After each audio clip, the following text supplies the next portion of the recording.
You're listening to the Co-Creator Network. When you change the way you look at things, the things you look at change.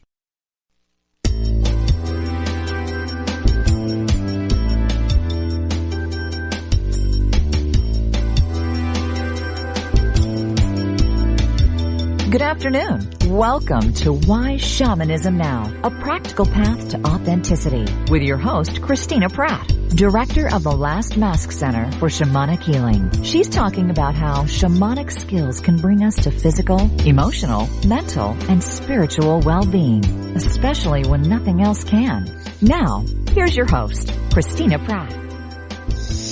Welcome, everyone, to Why Shamanism Now. This is your host, Christina Pratt, and I'd like to begin our proceedings here today by calling out to the helping spirits to be with us. So I call out first to my ancestors and to yours. I call out to all of those people who lived well and died well and bring all that is good and true and beautiful through our ancestral lines to us in that great legacy that we, the living, can lean into, can learn from those who have gone before us, can draw on this great resource of wisdom and strength and love, and to show up here in our day, in our time, and to meet the challenges of our time in ways that are innovative, where they must be, and deeply rooted in those traditions that help human beings to be their very best in the world. And so I call out to these ancestors to join us here today, to be with us and help us to do good work. And let us reach through those human ancestors and open our awareness to the great web of life, to those many, many living beings that have been here on earth long before there was ever the first human. And we call out to these non-human ancestors to be with us here today to help us to remember our true nature, to settle into that which makes a human being truly unique in the great web of life.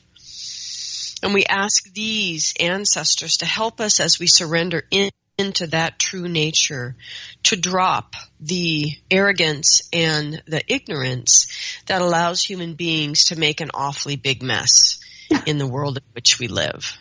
So I call out to these non-human ancestors to be with us, to help us once again to learn to be the best of what humans are born to be and to bring our songs and our blessings into that great web of life in a way that is good for all living things. So as these ancestors and helping spirits gather around us here today, let us gather ourselves, drawing ourselves from wherever we might be into our heads, from our heads to our hearts, and our hearts down into our bellies. And let us take a moment and reach down to the earth. Stop all the many multitasking things you're doing and do this one thing with heart and focus and give thanks for this day, for this profound opportunity to be alive in this day, for the beauty and the diversity and the wonder of life itself. And with that gratitude in our hearts, let us reach down through all the layers of the earth, allowing our gratitude to pour out to the earth for countless, countless blessings as we reach all the way down to the very center of the earth and anchor ourselves firmly there. And let us take a moment and just shift our awareness to honor and respect and ask for the assistance of those things that gain their power through darkness and stillness, through silence and solitude, through that wisdom that we access when we close our eyes and are silent. And let us draw on this great resource, this energy that is before all the beauty and the diversity that we enjoy here on the face of this earth. Let us give thanks to that energy that nourishes and supports it all, and draw it up into ourselves and into our day. Just like crystal clear water on a hot, parched day, we draw this earth energy into ourselves to draw up nourishment and restoration and replenishment, and to draw into ourselves the profound wisdom of manifestation, how to be here in form in a good way. And as we draw this earth energy up and send our own energy down as grounding, let us come to understand who we are, what we stand for, and what has heart and meaning in our own life, and draw our sense of what has value, what becomes our traditions, out of what truly has heart and meaning. And as we do this, let us still remember to open our doors, to open our table, to be with people who are other than we are, who value other things, who share other things that have heart and meaning, and let those discussions that ensue, those engagements that happen, open ourselves to grow, to truly become the men and women that we were meant to be. And as we do this, let us come into greater understanding of all the different aspects of ourself, to come into right relationship with ourself, with each other, with the environment, with the invisible world, and ultimately the great web of life. And as we come into alignment with the great web of life, let us understand that as our definition of right relationship. As we raise our awareness up into the sky above, through the atmosphere, all the way up into the cosmos, reaching all the way up to the highest power of the universe and connecting to this energy, seeing yourself in it and it in you, and beginning to draw this energy down. Drawing into yourself, drawing into your day, drawing into these proceedings, the essence energy of blessing and protection. Calling in devotion and commitment, inspiration and illumination. We draw these energies in to feel the benevolence of our universe moving into our head and our heart and our belly as we draw this golden energy from above, all the radiant divine light from above, down through ourselves, connecting it deeply into the center of the earth and allowing the earth and sky, these two great legendary lovers, come together in us, connecting through us. And may that big love that they share awaken the spirit of your own heart.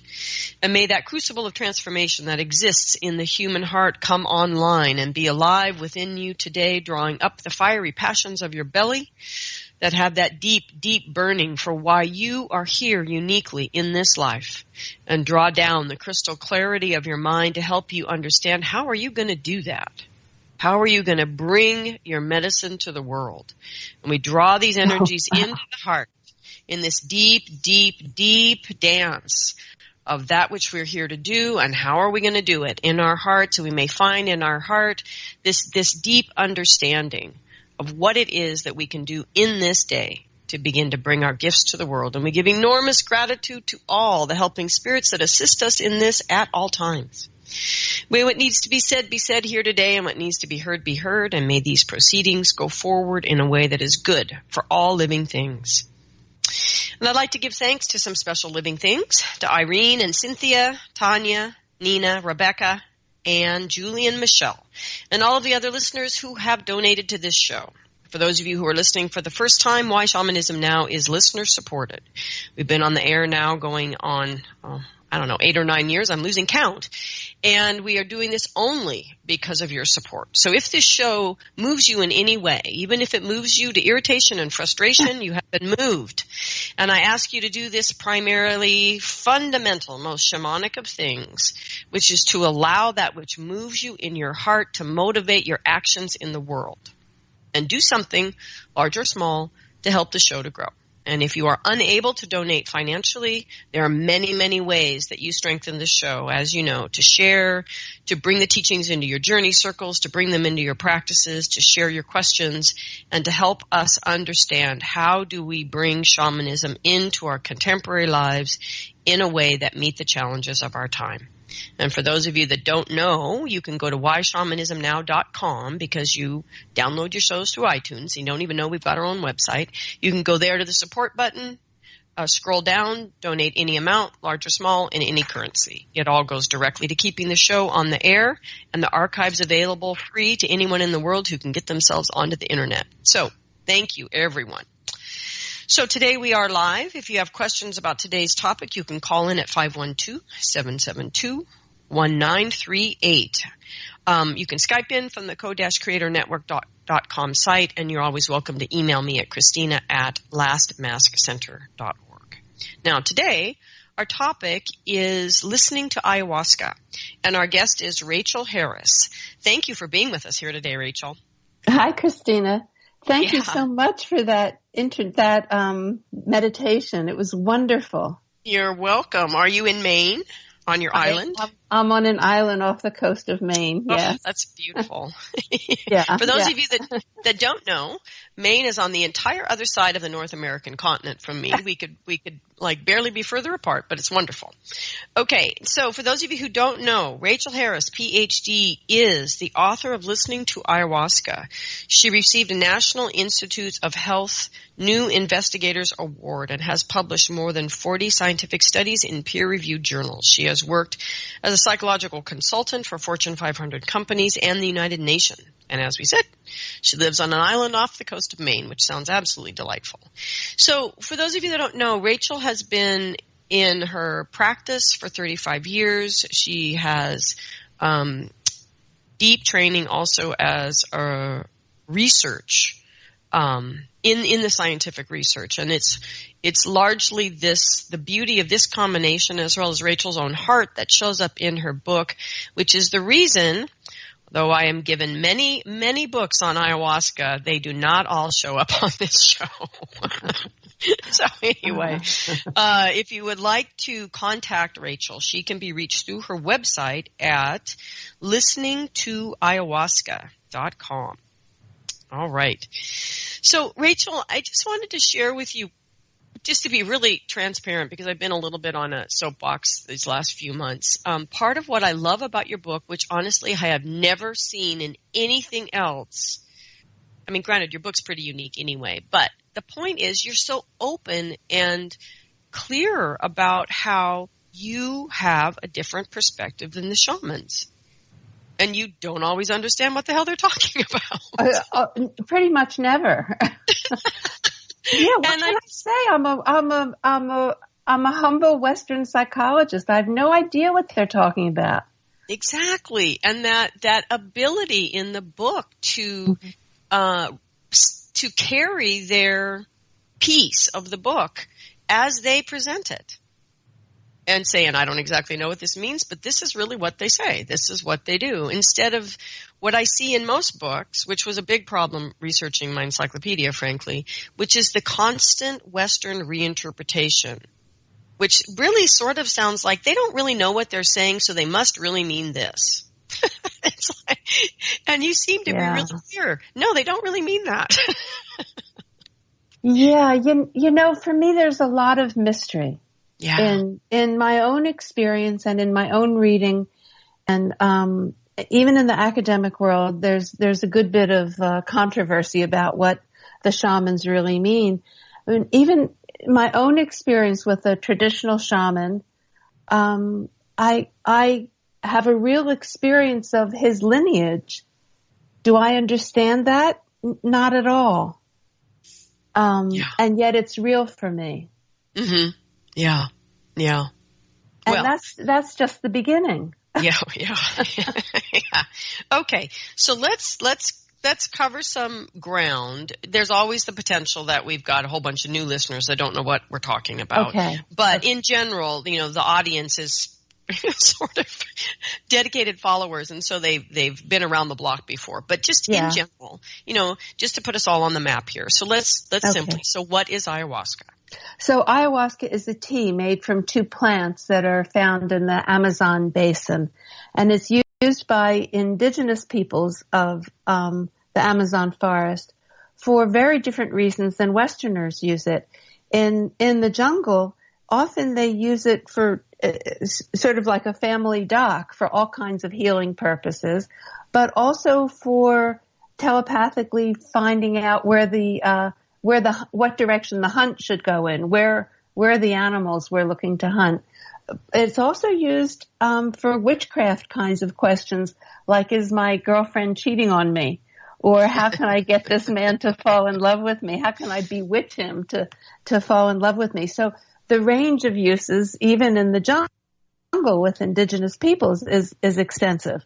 Mm-hmm. In the West, you know, when they've asked Westerners who are traveling to the jungle, what are you looking for in your ayahuasca retreat? People are looking for psychological healing and spiritual development. So it's quite different. Mm-hmm. Yeah. Okay, so then when you're talking about grandmother ayahuasca, what are you meaning when you say that? Well, I did a traditional research study and published it in a scientific Journal of Psychoactive Drugs in 2012. And I had 81 subjects. They were all Westerners who the criteria was they had to have been in an ayahuasca ceremony at least once in North America. And one of the questions in this 16-page questionnaire, if you can imagine spending hours filling out a questionnaire with essay questions, one of them was, I know, it was really, and then after that, it was amazing. People filled it out, and then they wrote me personal letters because they really wanted to talk about their experience and how they changed and what it meant to them. And this was an opportunity for them to do it, and it was very helpful. But one of the questions was, do you have an ongoing relationship with the spirit of ayahuasca? And at that point, I mean, this is now about 10 years ago, I only included that question because a very intuitive Western shaman suggested I include that question. Mm-hmm. So, of course, I did. I mean, I listened to my consultants, my expert consultants, and lo and behold, about 75% of the 81 people, which I think comes to 54 people, said they had an ongoing relationship with the spirit of ayahuasca.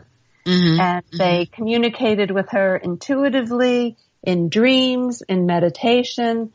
And some people heard an actual voice that they were clear was distinguishable from their own inner voices, which is that's the way Westerners like to reinterpret things. Oh, that's your inner voice talking to you. Mm-hmm. Even that's your inner wisdom. I've heard a voice, not frequently, but enough that I identify it as Grandmother Ayahuasca. And I am absolutely clear it is not one of my inner voices. So, but now, I'm very clear about that. Do I have an explanation for it? Absolutely not. Yeah. No clarity. I mean, it's a phenomenon I've experienced.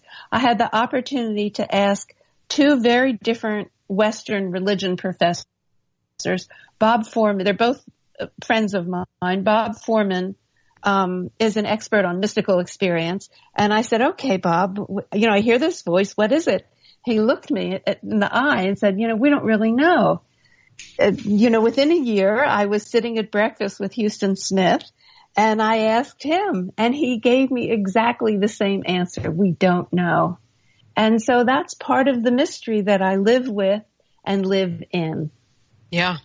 Yeah. I was only chuckling just because what I always want to say is, well, it can't possibly be my inner voice because they're just all so much smarter than I am. There is that. I didn't know quite how to say that. Okay. So why did you write this particular book, Listening to Ayahuasca? Well, I have to admit, the research study was 100% guided by Grandmother Ayahuasca. I mean, even to the extent of consultation about data analysis. And the research is reviewed in the first couple of chapters in the book, but it's mostly quotes from people describing not the experience itself, but the impact of the experience, and very much the psychological impact of the ayahuasca ceremony. But the rest of the book I felt compelled to do, which is a little different than being absolutely called and guided. I do feel, I don't say this kind of thing in all my interviews. I do feel there's no question I was helped along the way by the spirit of ayahuasca. But I did not hear a lot of instructions the way I did with the research. So there were times I felt, oh my goodness, I'm out here on a limb all by myself. Mm-hmm. And, but I felt really compelled as a Western psychotherapist, basically having spent most of my life working with people psychologically and spiritually in my office, private practice, that there's a wonderful opportunity after the ceremony. And I didn't see a lot of people seeking psychotherapy to make the most of that opportunity. Mm-hmm. And I don't want to see that opportunity missed or lost. Mm-hmm. And this is not a traditional indigenous perspective. I mean, the shaman living in the jungle, have no clue about Western psychotherapy. But there is tremendous healing that's possible here. And I want people to have every opportunity to heal. Mm-hmm. Yeah. Because in my own shamanic healing practice, I have people come and they'll say, well, I always ask if they have prior experience with shamanism. And a lot of people say, well, yeah, ayahuasca, I've done, drunk ayahuasca 150 times. I'm like, what the hell are you doing with me? Like, what didn't happen in 150 times with ayahuasca that you would be here with me? And I think for me, mostly it falls into this realm that you're talking about, which is the experience is there and fully experienced at the time, but it's the preparation coming in and how we work with it following that we don't have the skills yet for. Well, you're asking a wonderful question of the person sitting opposite you. It's really the perfect question. And you touched on this in your opening meditation. How can I bring my medicine, whatever that is, whatever my gift is, how can I bring it into the world? And that, of course, is the question of integration. Yeah. How do I bring what I've learned, what I've experienced, how I'm changed, and into my life and into the world? What's my contribution? I wasn't going to dive into this today because this could end up being the whole show, but it's go a ahead. really interesting distinction, that you've made between how how it feels different to be responding to a specific or precise calling and doing something is being guided that is likely an expression of your uniqueness. Like only you could have written this particular book, and not just because of that's true for everybody, we're all individuals, but more the sense, the huge training of your mind, the years you've invested in the research perspective, years in the practice perspective, and then the willingness just to go do this, the years invested in it. It puts you uniquely positioned to do a particular thing. And so from my perspective and my language, there's a lot of soul's purpose in that, where it's not like you're just doing an errand for the spirits, right? That this is a co-created thing. Thank you. And there's this feeling of, crap, I'm out on a limb, where are you? Right.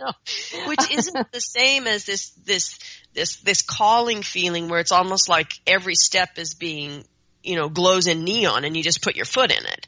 And I think this is important when we talk about ayahuasca, because ayahuasca tends to call everybody to do, it's like everybody's got a calling from ayahuasca, right? And what is that, and I think there's a growing experience that I'm seeing in people is that they've gotten off the track of their personal actual purpose, running around doing errands for ayahuasca and not sitting back and going, wait a minute, I'm a sovereign being here and I need to step into a co-created relationship with ayahuasca, not just run around and do errands. Right. So this is well, first of all, I really do appreciate your saying this about me personally, because it's really true. And I put my heart and soul and all my years of experience and research into the book. And I do appreciate your saying that and recognizing it. The question you're raising is the very traditional issue of discernment. And what is being asked of me? What am I being guided to do? What is my calling? What's my highest purpose? These are all questions of discernment, and how to differentiate what's my egotistical need here and what's my purest contribution, and how do I differentiate these different aspects of what I'm doing and come from the cleanest place possible. Yeah. Yeah, it's beautifully said. And then if you add to that people running off to do ayahuasca as the very beginning awakening of their psychological maturity and their spiritual awakening, then that discernment piece is really highly problematic. Right? Let me give a real good example of what happens if there is no psychotherapy after. And just a good example of when it's needed. And that is this young woman. I mean, I made the conscious decision during the research. If anybody wanted to meet with me, talk to me, anything, my answer was always yes. And so she came to this woman who had completed the research form came to my office to talk about the research. It was not a psychotherapy appointment.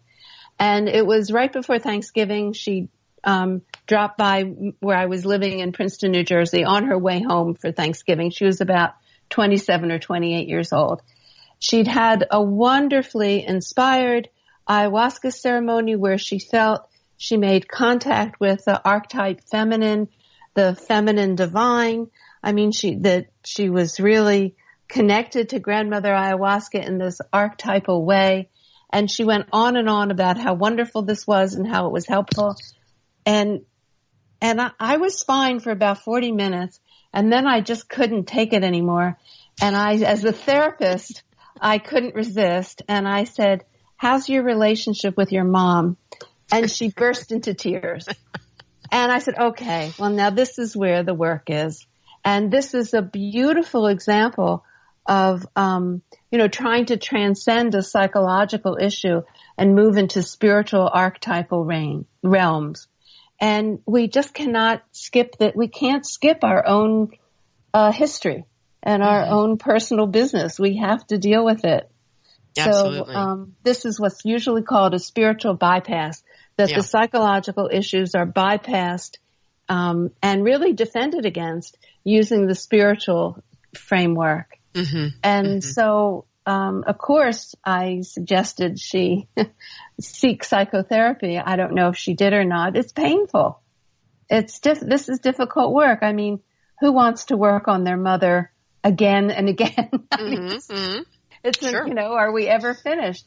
And yet, this is part of the relationship with grandmother ayahuasca. And she brings up different parts of our history that we do need to work with. And now I've just lapsed into personifying grandmother ayahuasca. And this is really still a leap for me. If you ask me flat out, do you really believe, I get very confused. I don't know how to answer that.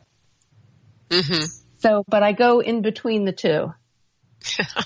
I'm just chuckling because, sure. I'm just laughing because I realize I keep catching myself in conversations with people who have no idea what I'm talking about, referring to the spirits I work with literally as people. So people think this is literally the people I meet at work. Exactly. Around the coffee machine. So I think in a roundabout way, we have really explored why this book is unique and important. If there's anything else around that you want to say. Well, I used myself as an example, and in some of my difficult journeys and what it meant for me psychologically and the trouble, what was challenging for me to deal with and painful. And I have at times regretted people knowing so much about me, but I wanted to share and have continuity in an example of somebody unfolding. And of course I gave lots of examples from other people who have talked to me and shared their journeys. But throughout the book, with all the clinical examples, there's really a template about how to work in psychotherapy with these unusual spiritual experiences, whether as experienced in an ayahuasca ceremony or even just spontaneously. And I think we need to have more understanding as therapists about how to work with spiritual experiences. And there's really a template in the book about how to do that. And that's relevant for the question that's arising in the ayahuasca community of how do I integrate my experience? Yeah, and beautiful. So here's one therapeutic answer. And this is one of my sort of impassioned pleas that comes up again and again and again, which would be if the psychological world could treat the shamanic world as respective colleagues and start to have these conversations and work together, people would end their suffering much more quickly. And it's I've lucked out in my practice to almost always be in a situation where I'm taking referrals and then handing them back. Working with therapists through my whole 30 years. And it's so fruitful, and the people feel so supported, and the pace, not that fast is always good, but they're able to go deep and complete and to keep things moving and not get into that place people can get into in therapy where they're really banging their heads on a wall. Right. Right. And then the other side of it, like you said, is so then they leap for this big spiritual experience and then don't know how to integrate what to do with it. Yeah. And so those are kind of the two sides that can happen. And I feel like these two communities of practitioners would create such a beautiful healing opportunity world if we would just start to actually talk to each other. Anyway, so this book is a beautiful, like you said, it's a beautiful opportunity for a therapist to say, I have no desire to do ayahuasca, but all of my 20-something clients are doing it. And so I've got to figure this out. I mean, you can go buy one book and read it, and it will give you a good, strong foothold for where to actually begin to see how to use your great skills in integration in a way that brings out the magic and the mystery. Yes. And because, okay, so to put a sharper point on it, my experience when my clients go to therapists that don't have an openness to the magic and the mystery is it tends to be either diminished or cut off or pathologized. Right. Yes, I would agree. And so the potential is lost, for the person. Yeah. Right. Okay. And they can be harmed in that diminishment. People can be harmed. There are young practitioners coming up who are both therapists and have ayahuasca experience and guidance. And I have great hope that there will be more people like that. And there's something very special and kind of magical that happens for me when I'm sitting with someone and it's a therapeutic encounter and we're both connected to the spirit of ayahuasca. And you have your own experience of this sitting with people, I'm sure, but there is such additional help in the room. Yeah. And when you talk about things opening up and moving more quickly and smoothly, it's like nothing I've ever experienced before in psychotherapy, even when I think, oh, that was a moment of brilliance on my part, hooray for me, or I just stumbled into something that was important. There's something really quite different when there's this other energy present and guiding both of us. And that is remarkable to me. Yeah. So, and you must have your own experience of that with people. Yes. Yeah. And just, yes. So just to create some context here, I thought it was really interesting in your book to realize that part of your, the beginning roots of this desire to create this for people in some ways began in Esalen, watching people have other kinds of spiritual awakenings, but even in that context, not understanding how to integrate it. Well, I went to Esalen right after college. So I was 21 years old. Need I say I was wet behind the ears? Mm-hmm. It was 1968. And I was really searching. And I managed to enter into what I think was their third Esalen residential program. I think they tried to do maybe 5 of these programs with 10 or 12 people, very small select groups. And finally they didn't know what they were doing, and so they stopped them. And then what they began to do is do work study programs that they continue to do now. But back then, this was a small group that met 40 or 50 hours a week, and we only worked on ourselves and our group dynamics, and we had different specialists, very famous therapists, and psychics and religion professors come in and work with us and speak to us and consult with us. So it was this, and it went on for 6 months. So it was this very, it felt in some ways like I was living in a train station. We were there for 6 months. Meanwhile, workshops are going on. People are coming in and out every 5 days, every 3 days. And then I remained on the staff for a couple of years. So I was there totally over 2 years. And so I saw a lot of people come and go and come back again and have these incredible breakthroughs, and then come back and have the same breakthrough again. So how could I not ask, what's wrong with this picture? What's going on? And people would have these cathartic revelations, and then nothing would change, and they'd have to come back almost to get another hit of this energy and have another breakthrough, but not much change had happened. And so, finally the community began to ask, what's the value of these cathartic experiences or these really high spiritual experiences? What do they mean? And what difference do they make? And so these are the questions I've lived with all my life. And in my private practice, I tended to attract well-functioning people who were interested in a psychological spiritual journey, kind of the same people, the same clientele as who went to Esalen.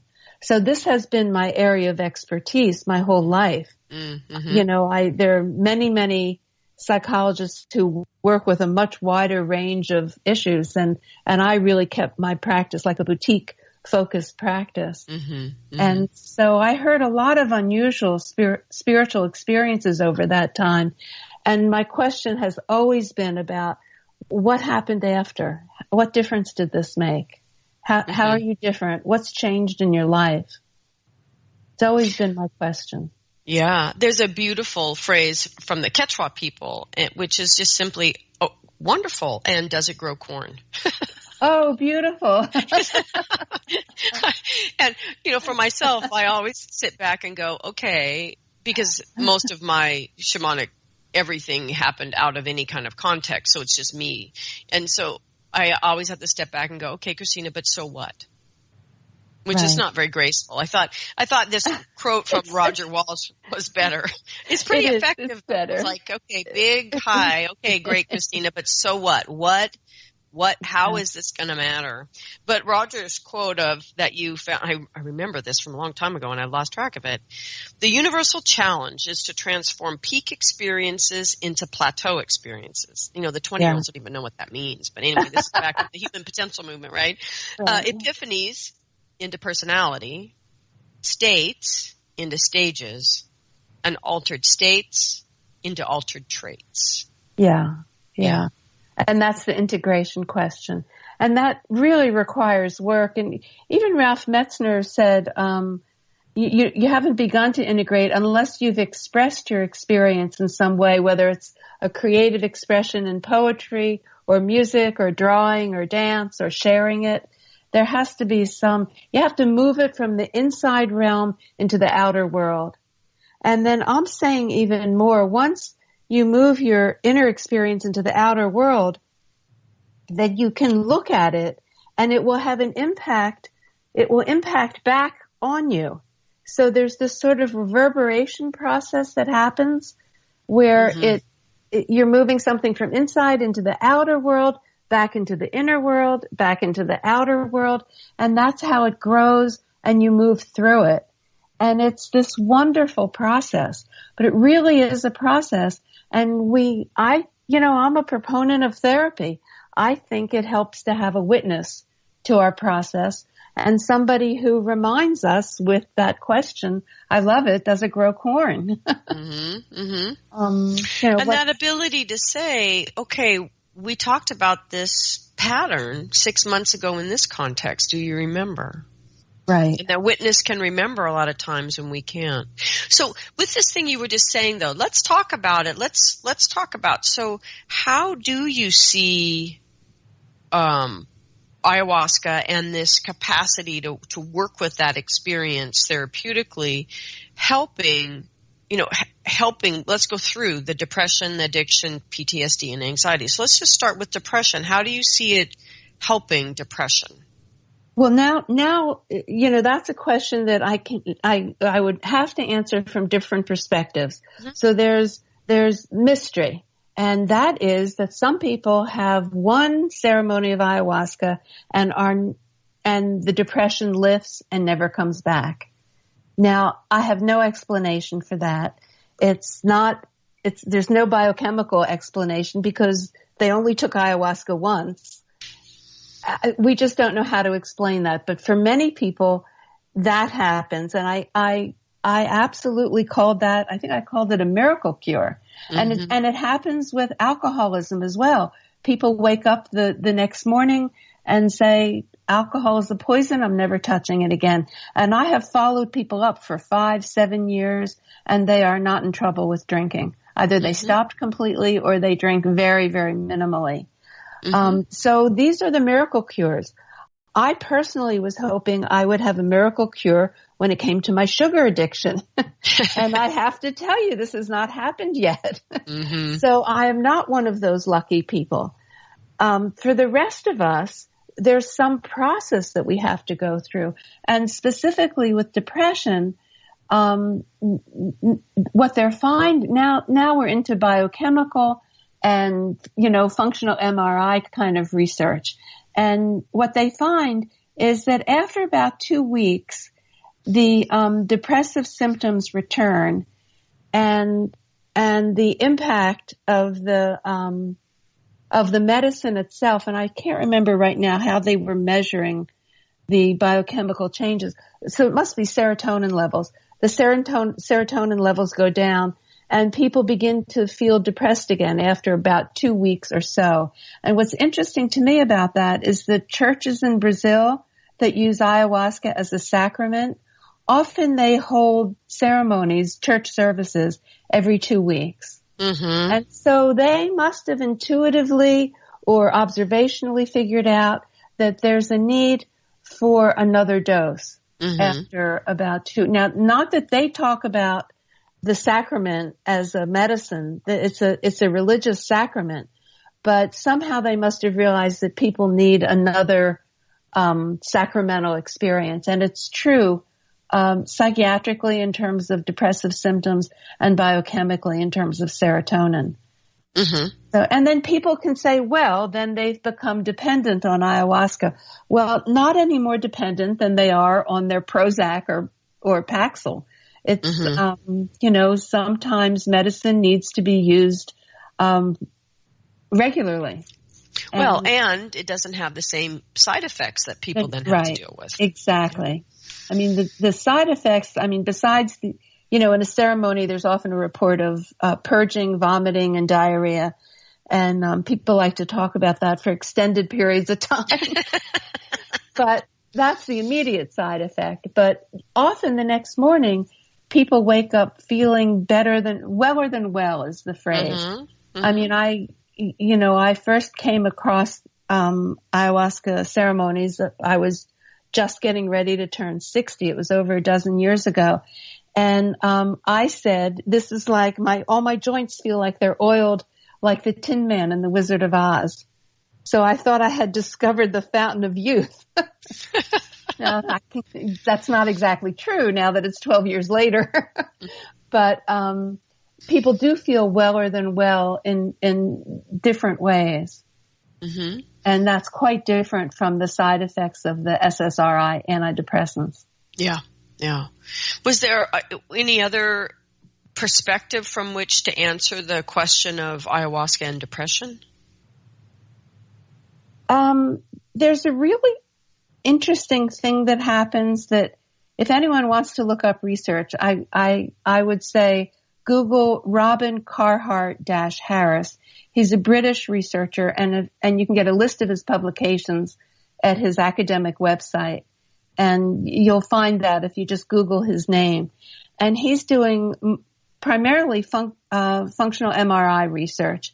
And it's not specifically with ayahuasca, but it's with psilocybin and LSD. But it's similar enough in terms of what these psychedelics do in the brain.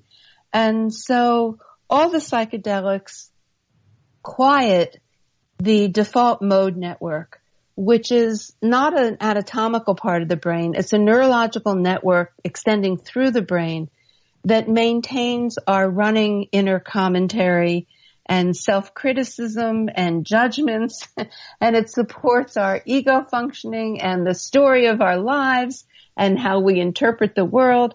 I mean, he basically says this is the counterpart to Freud's concept of the ego. So whatever our particular craziness is, it's in the default mode network, and the psychedelics quiet that network. And so that opens up the possibility of our thinking differently, literally making new neurological pathways. New neurons it's neurogenetics, and new neurons are being created and new pathways are being traveled through so that we can think and experience in different ways than whatever our history of depression has patterned in our brain. So I had one young person I worked with, and he was having 1 or 2 major depressive episodes a year. And I would say to him, these depressive episodes are hurting your brain. You're literally patterning your brain, training it to think in these depressive ways. And we all know what depressive ways are. You know, nobody understands me. I'm all alone. The rest of my life is going to be like this. You know, it's never going to get any better. We have different versions of depressive thinking. And those patterns get laid down and the grooves in the brain get deepened and more established. And the psychedelics open us up, first of all, to having distance from those patterns and to create new thought patterns, new neurological connections. And that's an incredible opportunity. Yeah, it's huge. So are there other things that you would add about the opportunities opened up with ayahuasca relative to addiction? Well, I think we understand even less about that, but certainly, it's very hard to separate addiction from the pain of addiction and the depression and the low self-esteem and the frustration that's interwoven through addictive behaviors. Even though some addiction is clearly genetic, it's still impossible to separate out the other psychological components of it. And again, ayahuasca does a similar thing that it does with depression. It gives an opportunity to experience yourself differently and to have a different perspective. I mean, when I say people wake up the next morning and say, I see now that alcohol is a poison, that's an incredibly objective perspective. Rather than being caught inside the drinking of alcohol, it's a reflective perspective from outside that experience. And I think that's very important in how addictions seem to, their grip seems to be loosened. It's not always a spontaneous, immediate cure. And we don't know who's going to have that experience and who's going to have to work this through, and have a lot of follow-up help. But, that shift in perspective is an enormous part of the healing. Mm-hmm. And I could go further with that. Not that I understand it, but in Buddhist training, in meditation training, where you're very carefully and in sophisticated ways observing how your mind works, there's a similar shift in not being caught in your thinking and being able to see how your thinking is orchestrated from an objective perspective. And that also, it's some relief not being caught in the ego and the way we're constructed, but it opens that same opportunity for being different and choosing a different way of being in the world. And, you know, I could say something else. There was one person, who was a subject in the study, and then I interviewed him after, and he said, he had been messing around with cocaine and really in trouble with it. And he, after his ayahuasca experience, still was, what he said was partying with cocaine way too much. And here's what was really interesting. And I felt guilty that grandmother ayahuasca had shown me this was wrong and not good for me. And yet I continued in that behavior. So that's a perfect example where it's not a miracle cure, but certainly he had all the insight and the perspective that eventually allowed him to stop and move on in his life. And he did do that. He did break free from that. Yeah. But it's very interesting. And in that, I can just go one step further because this is, in that conversation with him where he talked about the guilt he felt, I asked him, and this is, it was a little bit of a leap, but I'd been in practice a long time. And I said to him very politely, did you by any chance go to Catholic school? Yeah. Because nobody talks about guilt like that unless they've had that parochial school training. Yeah. And he was like, yes, how did you know? And grandmother ayahuasca does not, from my experience at least, she doesn't work by instilling guilt. So this was really specific to this guy's history. Yeah. And it was this really interesting blend and overlay of grandmother ayahuasca. But this is a story that's different from I woke up the next morning and never tried cocaine again. Right. It's a different story. And you see more of the struggle and the process and the need for therapy and a witness and someone for guidance. You can get a sense of that by the description of the struggle. Yeah. So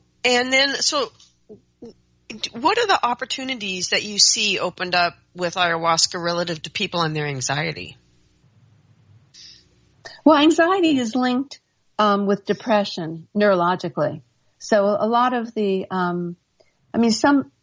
even the reactions to the SSRIs, some people get more anxious, some people are less anxious when they take an antidepressant.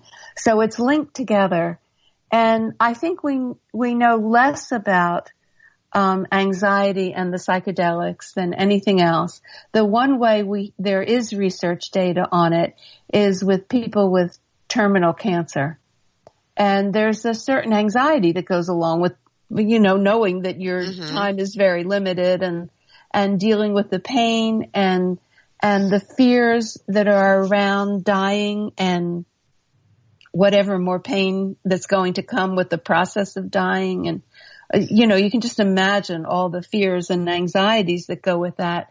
And so they have done studies. I think it's mostly again, psilocybin and LSD. And certainly the anxieties, this is after one or two, experiences. I'm trying not to use the word trip, but it's basically one or two trips. What's most amazing to me is their reported pain is reduced and their need for opiates is reduced.